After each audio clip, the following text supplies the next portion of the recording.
নিয়তি। রাধা আমাকে বলে, কৃষ্ণ, যদি তুমি জানো যে নিয়তিতে কি আছে তাহলে তাকে বদলে দাও না কেন? মহাদেব আমাকে বলেন যে শ্রীকৃষ্ণ, যদি আপনি এটা জানেন যে সাম্বের নিয়তি এটাই, তাহলে আপনি তাকে বদলানোর চেষ্টা কেন করেন? কেন? কারণ আমি একজন পিতা, আর পিতার কর্তব্য এটাই, তিনি যেন সম্ভাব্য সব চেষ্টা করেন নিজের সন্তানের মঙ্গলের জন্য। নিয়তি আমি জানি, কিন্তু এটাও আমি জানি যে কর্মের থেকে বড় আর কোনো নিয়তি হতে পারে না। অভিজ্ঞতাও রয়েছে যে কর্মের হাতে নিয়তির এই চক্র বদলে যেতে পারে। তাই জীবনে যদি আপনার কখনো এমন মনে হয় যে এটা তো অসম্ভব, তখনও চেষ্টা করা কখনোই ছাড়বেন না। কে বলতে পারে আপনারই কর্মের কোনো এক বীজ হয়তো নিয়তির চাকায় আটকে গেল আর নিয়তিকে নিজের পথ পাল্টাতে হলো, ঠিক কি না? সেই জন্য নিয়তিকে ভাগ্য মেনে নিয়ে চুপ করে বসে থাকবেন না। নিজের নিয়তি স্বয়ং নিজের কর্মের দ্বারা নির্ধারিত করুন, কারণ আপনার এই কর্মের ওপরেই আপনার অধিকার রয়েছে। আর এই অধিকারকে নিয়তি অনেক সময় সম্মানও করে। তাহলে আসুন আর আমার সাথে ভালোবেসে বলুন, রাধা রাধা।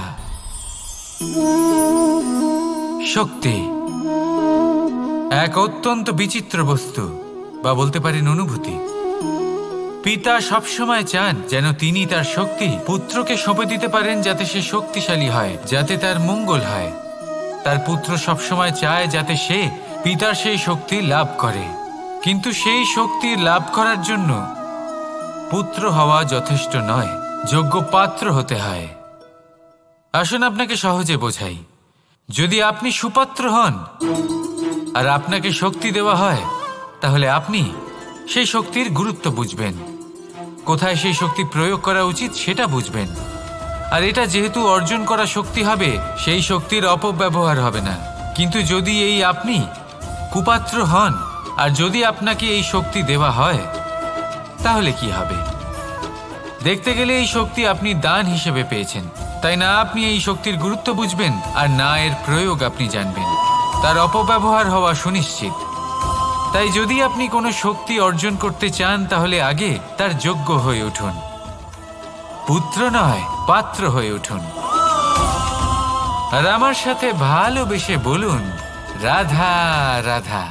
কথায় আছে, প্রত্যেক পুত্র তার পিতার প্রতিচ্ছবি হয়, আর সমস্ত প্রতিচ্ছবি চায় যেন সে তার অস্তিত্ব প্রাপ্ত করতে পারে। পুত্র চায় সে যেন তার পিতার মতো হয়, বা কখনো কখনো তার থেকেও শ্রেষ্ঠ হয়। সেটা কোনো অনুচিত ব্যাপার নয়। অনুচিত তখন হয় যখন পুত্র নিজের পিতার মতো হবার স্বপ্ন পূরণ করতে গিয়ে বা তার থেকেও শ্রেষ্ঠ হওয়ার স্বপ্ন পূরণে অনুচিত পথের আশ্রয় নেয়। কারণ তারপরে সে তার পিতার গুণগুলি আত্মসাৎ করতে চায় না। সে শুধুই এটা চায় যে সংসারের চোখে যেন আমি শ্রেষ্ঠ প্রমাণিত হই। এটা অনুচিত। সংসারে এমন অনেক মানুষ আছেন যারা এই কারণে শ্রেষ্ঠ হবার চেষ্টা করেন যাতে তার পরিবারের তার পিতার সম্মান বৃদ্ধি পায়। এমনও মানুষ থাকেন, আর এটাই হলো পার্থক্য উদ্দেশ্যের। মনে রাখবেন, যদি আপনার উদ্দেশ্য শুভ হয় তাহলে পথও শুভ হবে, যদি আপনার উদ্দেশ্য অশুভ হয় তাহলে পথও অশুভ হবে। তাহলে নিজের পিতার মতো হবার চেষ্টা অবশ্যই করুন, তার থেকেও শ্রেষ্ঠ হওয়ার চেষ্টা অবশ্যই করুন, কিন্তু মনে রাখবেন আপনার সংকল্প আর আপনার উদ্দেশ্য এই দুই শুভ হওয়া উচিত। তাহলে আসুন আর আমার সাথে ভালোবেসে বলুন, রাধা রাধা। শক্তি শক্তি অর্জন করা এতটা কঠিন নয় যতটা শক্তি লাভ করার পরে সেই শক্তি সামলানো কঠিন হয়। কারণ যেই মানুষ শক্তি লাভ করে তার মনে গর্ববোধ জন্মায়, জন্মায় অহংকার, জন্মায় জেদ। তাই শক্তি প্রাপ্ত করার সাথে বিনম্র থাকাও অত্যন্ত আবশ্যক। আর এটা আমাদের শেখা উচিত বৃক্ষের থেকে। বৃক্ষ যা আমাদের ফল দেয়, বৃক্ষ যা যত ফল দেয় ততটাই ঝুঁকে যায়। আমরা পাথর মারি ওই বৃক্ষের থেকে ফল প্রাপ্ত করার জন্য। সেই পাথরের মার সহ্য করেও বৃক্ষ আমাদের ফল দেয়। কোনো গর্ববোধ নেই, কোনো অহংকার বোধ নেই, আর সেই জন্য এই বৃক্ষের পুজো করা হয়।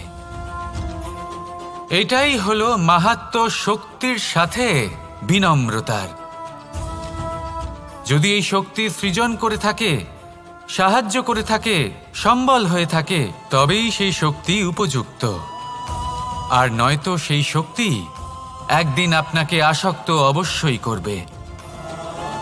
তাহলে শক্তি অবশ্যই অর্জন করুন, কিন্তু তার সাথে সেই শক্তি সামলানোর মতো বিবেকও আপনাকে অবশ্যই জাগ্রত করতে হবে। তাহলে আসুন আমার সাথে ভালোবেসে বলুন, রাধা রাধা।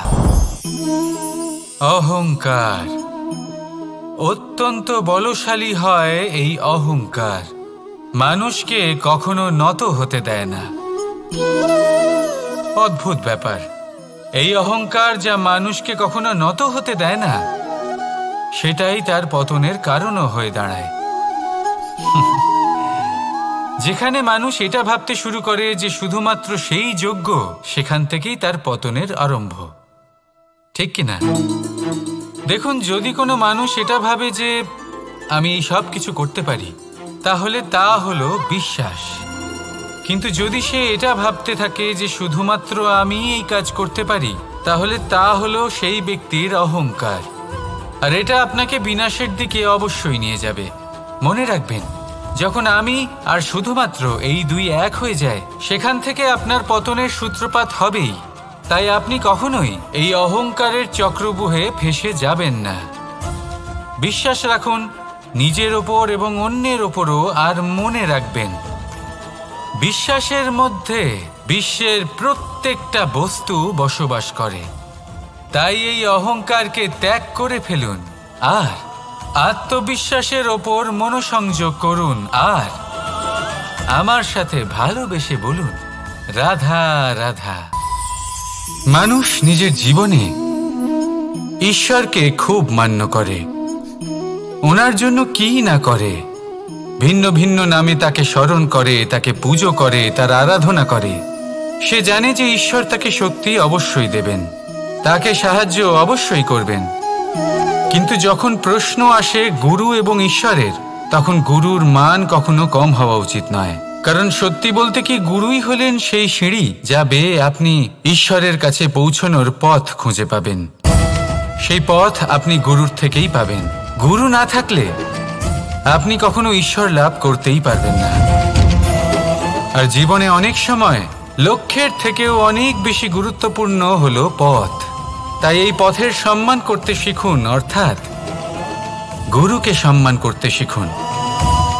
কারণ গুরুই হলেন পরমেশ্বর। তাহলে আসুন আর আমার সাথে ভালোবেসে বলুন, রাধা রাধা। আপনার জীবনে আপনার প্রকৃত বন্ধু আসলে কে? আপনার সব থেকে শ্রেষ্ঠ মিত্র আসলে কে? তিনি যিনি সময় এলে পরে আপনাকে সাহায্য করেন, নাকি তিনি যিনি সময় এলে পরে আপনাকে অর্থ দেন? দেখুন, আমরা হলাম মানুষ, আমাদের জীবনে লেনদেন চলতেই থাকে। এটা আমাদের জীবনের অভিন্ন অংশ। কিন্তু অনেক সময় এমন হয় যে আমরা তাকেই নিজের প্রকৃত বন্ধু বলে মনে করি, যিনি আমাদের একটা বহুমূল্য উপহার দেন। ঠিক কিনা? এবার আপনার জীবনে সেই বহুমূল্য উপহার কোনটা, ওই অমূল্য মিত্র আসলে কে, সেই সিদ্ধান্ত হলো আপনার। কিন্তু যদি আপনি আমাকে জিজ্ঞেস করেন, তাহলে আমার মতে স্বর্ণ, হিরে, মুক্ত, ধন এগুলো বহুমূল্য নয়। বহুমূল্য হলো সঙ্গ, যখন আপনি একা হয়ে যাবেন, সময়, যখন আপনার তাকে প্রয়োজন হবে, সমর্পণ, যখন আপনার বিশ্বাসের প্রয়োজন পড়বে।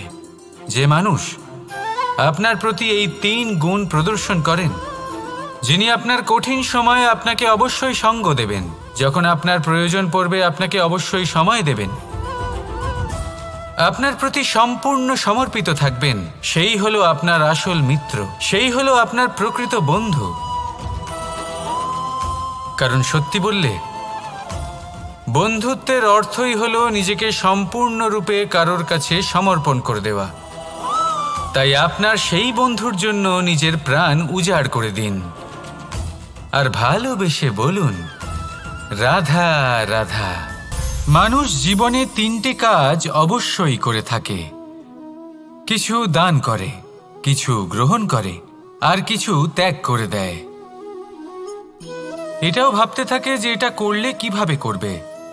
দেবার জন্য পর্যাপ্ত ধন নেই, নেবার জন্য সংসারে অত স্নেহ নেই, আর ত্যাগ করার জন্য জীবনে এত সুখই নেই, তাহলে কিভাবে করবে? আসলে আমরা বস্তুগত চাহিদা অর্জনে এত ব্যস্ত হয়ে পড়ি যে আমরা বুঝতেই পারি না যে কি নেবার আছে, কি দেবার আছে, আর কি ত্যাগ করার আছে। তাহলে আজ আমি আপনাকে বলেই দিই, মনে রাখবেন এই 3টে গুরুত্বপূর্ণ গুণ, 3টে গুরুত্বপূর্ণ কথা। দেবার জন্য আছে দান, নেবার মতো আছে জ্ঞান, আর ত্যাগ করার মতো আছে অহংকার। যখন আপনি দান করতে শিখে যাবেন, জ্ঞান অর্জন করার শক্তি আপনা থেকেই আপনার মধ্যে চলে আসবে। আর যখন এই জ্ঞান আপনার মধ্যে প্রবেশ করবে, অহংকার আপনা থেকেই আপনার থেকে দূরে চলে যাবে। যে ব্যক্তি এই 3-এর মধ্যে ভারসাম্য বজায় রাখতে পারে, তার বর্তমান, ভূত, ভবিষ্যৎ, লোক, পরলোক সব কিছু শুধরে যায়। যেই দিন আপনি দান করতে শিখে যাবেন, জ্ঞান আহরণ করতে শিখে যাবেন, অভিমান ত্যাগ করতে শিখে যাবেন, আপনার সর্বশক্তিশালী, সর্বশক্তিমান পরমেশ্বরেরও প্রয়োজন পড়বে না। কারণ তখন ঈশ্বর আপনার মধ্যেই বাস করবেন। তাহলে আসুন আর আমার সাথে ভালোবেসে বলুন, রাধা রাধা। জীবনে অনেক সময় সমস্যা আমাদের চারদিক থেকে ঘিরে ফেলে। এই সমস্যা নানান ধরনের হতে পারে। আর্থিক সমস্যা হতে পারে, পারিবারিক সমস্যা হতে পারে, কোনো সম্পর্ক নিয়ে সমস্যা হতে পারে, কখনো কোনো দৈনিক সমস্যা হতে পারে, কখনো কোনো দ্বন্দ্ব হতে পারে, অনেক সমস্যা হতে পারে। কিন্তু যখনই কোনো সমস্যা আসে, আমাদের মনে তার জন্য একটা উত্তর অবশ্যই থেকে থাকে, যা আমাদের অন্তরে রয়েছে। একে আমরা বলি আত্মা। আত্মা হলো পরমাত্মারই রূপ, আর পরমাত্মা তা কখনোই কিছু অনুচিত চাইবে না, তাই তো? এই আত্মা খুব ভালো করে জানে যে কোনটা উচিত আর কোনটা অনুচিত। যদি আসল বিষয়ের কথা বলি, তাহলে আপনাকে নিজের মনকে বুঝতে হবে। কারণ আত্মা তো পরমাত্মা থেকেই আসে, কিন্তু এই মন মানুষ জন্ম থেকেই প্রাপ্ত করে, যার বিকাশ হয় এই সংসারকে দেখে।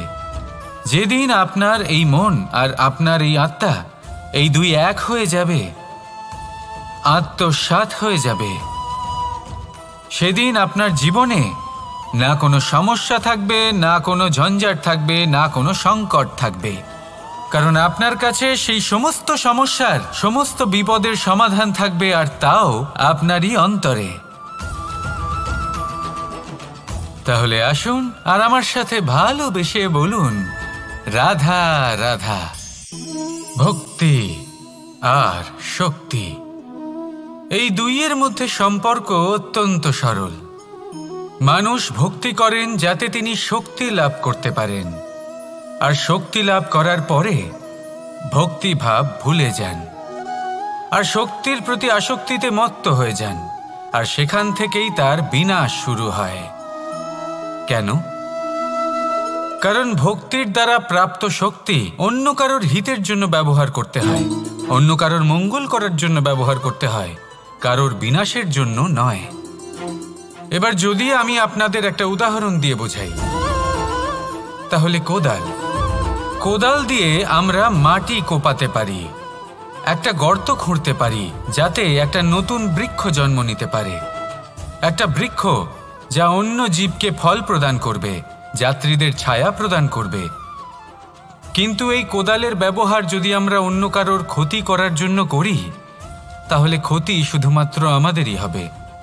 তাই জীবনে যদি আপনি কোনো শক্তি লাভ করেন, হয়তো ভক্তির দ্বারা বা অন্য যেখান থেকেই হোক, তার সদ্ব্যবহার করতে শিখুন, নয়তো এই প্রাপ্ত শক্তি আপনার পতনের কারণ হয়ে দাঁড়াবে। তাহলে আসুন আমার সাথে ভালোবেসে বলুন, রাধা রাধা। বরদান অত্যন্ত বিচিত্র এক বিষয়, কিন্তু দেখতে গেলে এই বরদান কি না করতে পারে। এক দরিদ্রকে রাজা বানিয়ে দিতে পারে, একজন দুর্বলকে এই সংসারের সব থেকে শক্তিশালী ব্যক্তি বানিয়ে দিতে পারে। কিন্তু আমরা ভুলে যাই এক অত্যন্ত গুরুত্বপূর্ণ কথা। বরদান এই শব্দের শেষে দান লুকিয়ে রয়েছে। এই দান কথাটা অত্যন্ত গুরুত্বপূর্ণ। আমাদের মনে রাখা উচিত এই বরদান আমরা দানে পেয়েছি, আর তাই তার সম্মান করা উচিত, কখনোই অহংকার করা নয়। আর যে ব্যক্তি বরদান পেয়ে অহংকার করেন তার যা ক্ষতি হয় তা হলো এই বরদান তার থেকে কেড়ে নেওয়া হয়। বর অর্থাৎ শ্রেষ্ঠ, অর্থাৎ বরদানের অর্থ হলো একটা শ্রেষ্ঠ দান, এবং তার ব্যবহার যদি আপনি কারোর ক্ষতি করার জন্য করেন তাহলে ক্ষতি শুধুই আপনার হবে। তাহলে এই বরদানের সম্মান করুন, উচিত পথে চলুন, আর উচিত উদ্দেশ্য নিয়ে এর ব্যবহার করুন, সব কিছু ভালোই হবে। তাহলে আসুন আর আমার সাথে ভালোবেসে বলুন রাধা রাধা। পিতা আর পুত্রের সম্পর্ক অত্যন্ত মধুর হয়ে থাকে। পিতা স্বপ্ন দেখেন, তাকে পূর্ণ করার সকল সম্ভাব্য চেষ্টা করেন, কিন্তু তাও অনেক সময় ওনার স্বপ্ন অপূর্ণ থেকে যায়। তখন পিতা ভাবেন যে স্বপ্ন উনি পূর্ণ করতে পারেননি ওনার সন্তান তা অবশ্যই পূরণ করবে। যে স্থানে উনি কখনো পৌঁছতে পারেননি সেই স্থানে ওনার পুত্র অবশ্যই পৌঁছবে। পিতা নিজের সন্তানের ভবিষ্যৎ নিয়ে সেই স্বপ্ন দেখেন, আর যখন সেই সন্তান সামনে এগোতে থাকে তখন তার দুঃখ হয় না, বরং গর্ব হয়। ওনার ভালো লাগে এটা দেখে যে ওনার সন্তান অনেক উন্নতি করছে। কিন্তু যখন সন্তান নিজের অভিভাবকের শক্তি দেখে, তার যশ দেখে হিংসা করতে থাকে, সমস্যা সেইখানেই শুরু হয়। সেই জন্য সকল সন্তানকে এটা মনে রাখতে হবে, দেখুন, পুত্র হবার সুবাদে, এক সন্তান হবার সুবাদে এটা হলো আপনার অধিকার যে আপনি আপনার পিতার থেকে বেশি উন্নতি করবেন। আপনার পিতাও এটাই চান, কিন্তু সুস্থভাবে এটা করুন। একটা রেখা টেনে নিন যাতে আপনি তাতে এগোতে পারেন আর আপনার পিতার তাতে গর্ববোধ হয়, আর সেই বিষয়ে দুঃখ না হয় যে আমার সন্তান আমাকেই ছোট করার চেষ্টা করছে। ইতিহাস সাক্ষী রয়েছে, যে মানুষ অন্য কাউকে ছোট করার চেষ্টা করেছেন সেই মানুষই ছোট হয়ে গেছেন। আর আমার মনে হয় না আপনি এটা চান, কারণ কোনো একদিন আপনিও কারোর পিতা হবেন। আসুন আমার সাথে ভালোবেসে বলুন রাধা রাধা। সাথী, সাথী এই শব্দটির ব্যাখ্যা কে কিভাবে করে? মিত্র, সখা, বন্ধু, কিন্তু অর্থ একটাই। তিনি যিনি আপনার সঙ্গী হন আর তিনি যার সাথী আপনি হন। এবার সব থেকে বড় প্রশ্ন হলো এটাই যে তিনি কে হতে পারেন যাকে আপনি আপনার সাথী বলে মেনে নিতে পারেন, নিজের সখা, নিজের মিত্র, নিজের বন্ধু মেনে নিতে পারেন। আপনার সাথী হলেন তিনি যিনি দুঃখের সময় আপনার পাশে থাকবেন, আপনার হাত ধরে থাকবেন। আপনার সাথী হলেন তিনি যার হাত আপনি নিজের সুখের দিনে ধরে থাকবেন। সেই সাথীরই হাত ধরুন যিনি দুঃখে সবসময় আপনাকে সাহায্য করার জন্য তৎপর হয়ে থাকেন, আপনার পাশে থাকেন, আর যাকে সুখের দিনে আপনি আপনার সাথে রাখতে পারেন। আর যখন আপনার সাথে আপনার এই সাথী থাকবে তখন আপনি এটা বুঝবেন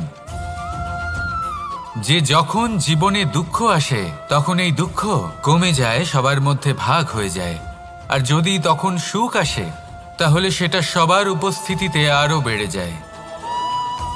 এটাই হলো প্রেম, এটাই হলো ভালোবাসা, এটাই হলো সঙ্গ, যেমন সম্পর্ক আমার আর রাধার মাঝে।